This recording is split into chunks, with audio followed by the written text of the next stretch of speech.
A big part of this season's story was the Deck of Whispers. Sure, it's used for gameplay in Spire and Altars, but it also plays a big part in the story. Not just for the season, but predicting what happens next. Today we're going to explain the deck, the cards Eris pulled, and its outcome, which may involve an Ahamkara wish.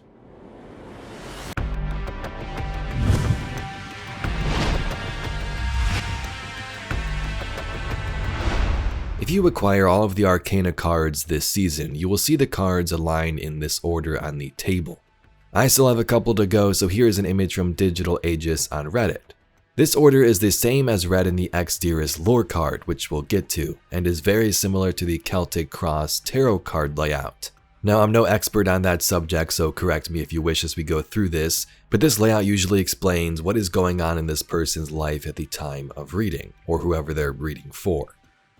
A Bungie dev said, "I like to think that Eris views the Deck of Whispers in a similar way. They're a tool of focus and contemplation, regardless of personal views on where that source of power comes from."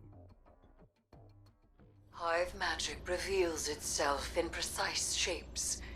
They follow the same lines and the same means, and yet our rituals still hold many secrets.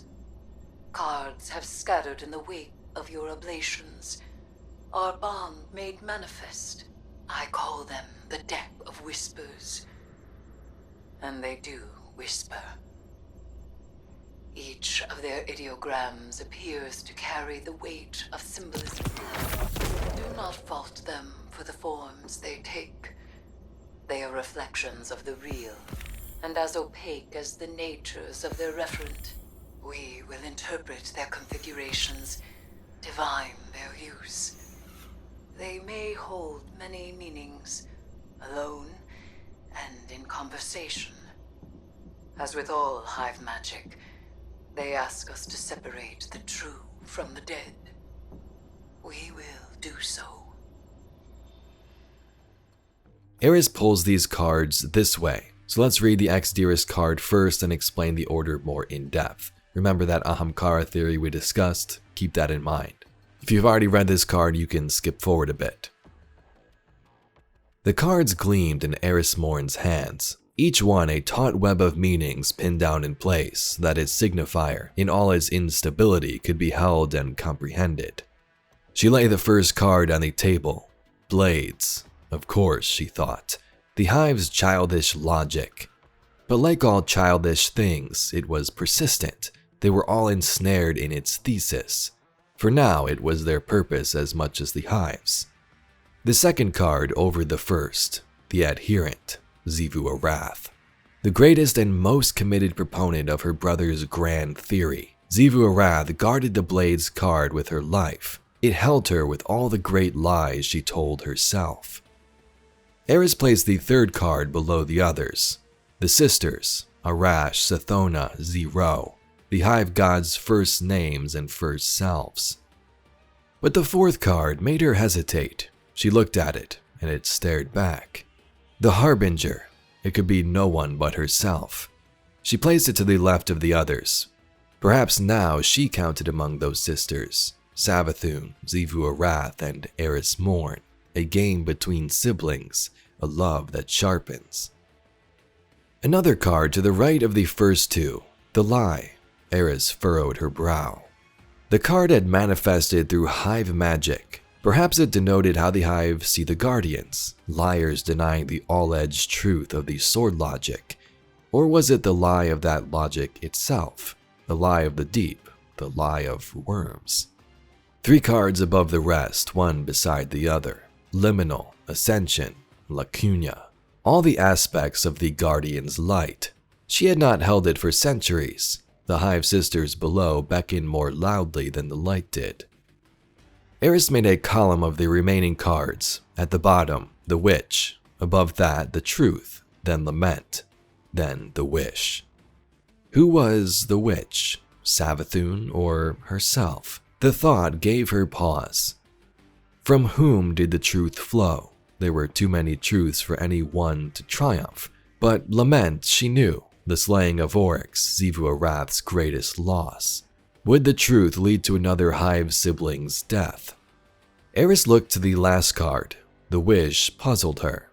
A wish is desire, the greatest power in this universe. Eris had wished before. It had led her here. Would she be asked to wish again? What else would her desire wrought? Turning away, Eris left the cards on the table and took her questions with her.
Each time you earned a major card, you also get a lore entry from the Soror side lore book, which apparently also means to kill one's sister.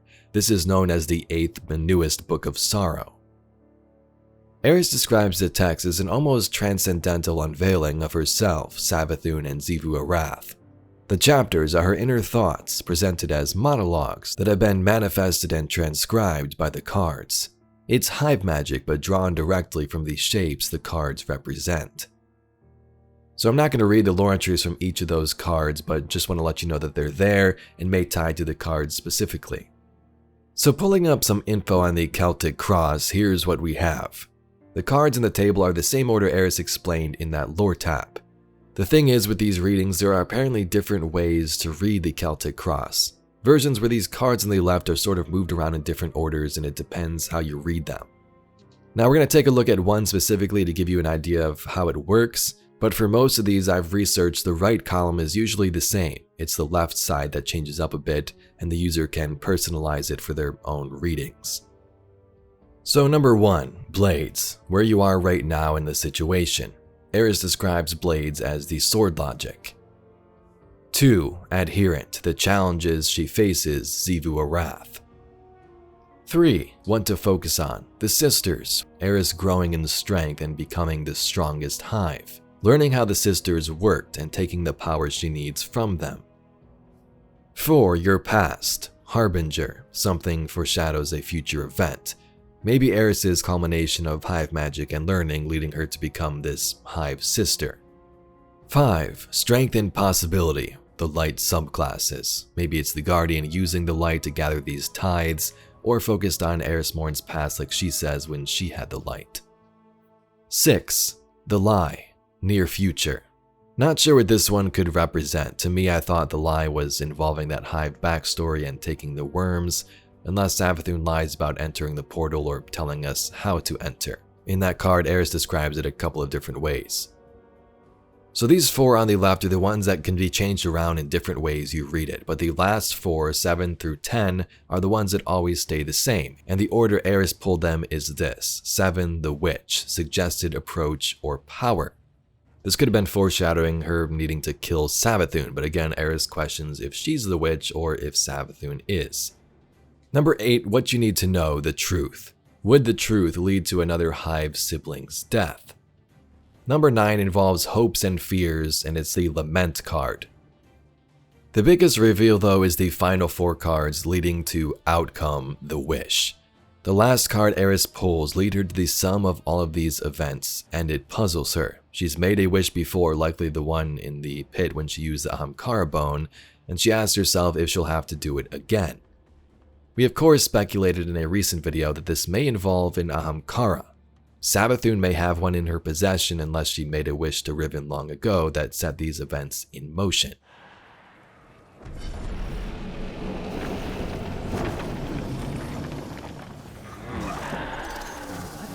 But that's impossible.